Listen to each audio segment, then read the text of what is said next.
In programming, the term polymorphism refers to the ability of an operation or function to accept a varied number of inputs and/or varied types of inputs, and possibly change its behavior in these different cases. So, for example, in Pigeon, the print operator is polymorphic in that it accepts different types of inputs. You can pass a string, a number, or a boolean, and whatever you pass, the print operator will print a text representation of that value on the console. In the case of print, the operator does basically the same thing no matter the type of input, but in principle, a polymorphic operation or function can do totally different things depending upon the number and/or types of inputs. Say in Pigeon you want to write a function which changes its behavior depending upon whether its first argument is a number or not. Well, if we have an operation called isNum, which returns true when its operand is a number, then we can simply test if the parameter is a number and branch accordingly. So when we invoke this function foo with a number for the first argument, the first branch will execute, but if we invoke the function foo with something else for the first argument, it will take the other branch. In these two branches, we of course can do entirely different things if we like. In fact, we could have one branch return one type of value and the other branch return a different type of value. So a polymorphic function or operation might change what type of value it returns depending upon the type or number of the inputs.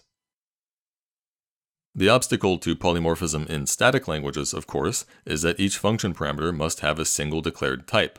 To allow for polymorphism, then, a static language must allow us to create multiple versions of the same function.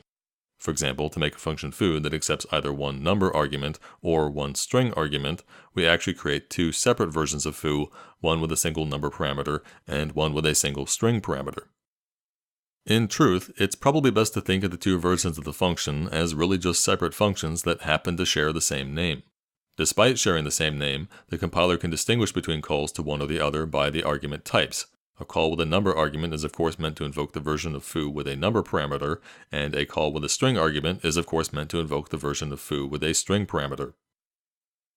As for creating a function which takes a varied number of arguments, in JavaScript we can pass a function as few arguments as we like, and in the function, any parameters that get no argument have the value undefined, and the length of the arguments array tells us how many arguments actually got passed in.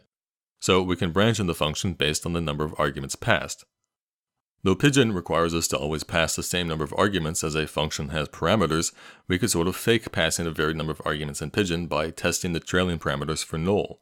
Here, for example, when we invoke the function with null as the second argument is tested, and if it's null, the function runs one branch but otherwise runs the other. So it's not strictly a function that takes a variable number of arguments, but passing in null for dummy values pretty much achieves the same effect. In static languages, to make a function foo that accepts either one number argument or two number arguments, we create two separate versions of foo, one with a single number parameter and one with two number parameters. Be clear then that in a static language, the compiler or interpreter determines which function to call not just by the function name, but also by the number and types of arguments. Together, a function's name, number of parameters, parameter types, and the order of those parameter types are often called the function's signature, because together they uniquely identify the function when the compiler or interpreter matches function calls to functions. Obviously then, we can't have multiple functions with the same signature, because then the compiler interpreter wouldn't be able to distinguish between calls to those functions. Notice that we said a function's order of its parameter types is part of its signature. What this means is we can have functions with signatures that only differ by the order of their types. For instance, a function foo with a string parameter followed by a number parameter has a different signature than a function foo with a number parameter followed by a string parameter. Note though that a function's return type is not part of its signature. So when we create multiple versions of a function, those versions can have different return types as we please. Here, the different versions of foo have totally different return types. In addition to classifying languages by whether their typing systems are dynamic or static, we also classify languages by whether their type systems are weak or strong. In a weakly typed language, the programmer can manipulate the bytes of any data value as they like. For example, in assembly languages, which are the primary examples of weakly typed languages, it's possible to take, say, a string in memory and multiply all the bytes together of that string. Or say we can modify the string by flipping the third bit of every byte. The problem with doing these sorts of things is that we are not treating the data, in this case what's meant to be a string, in a way appropriate to its type. Whatever character set is used and whatever encoding is used, it really never makes any sense to multiply together the bytes of a string. The result just doesn't have any meaning. Similarly, if you flip every third bit in each byte, the end result is generally garbage. There's really no scenario in which doing this would be useful. The point, though, is that a language with weak typing lets us do whatever we want with the bits of our data, whether useful or not.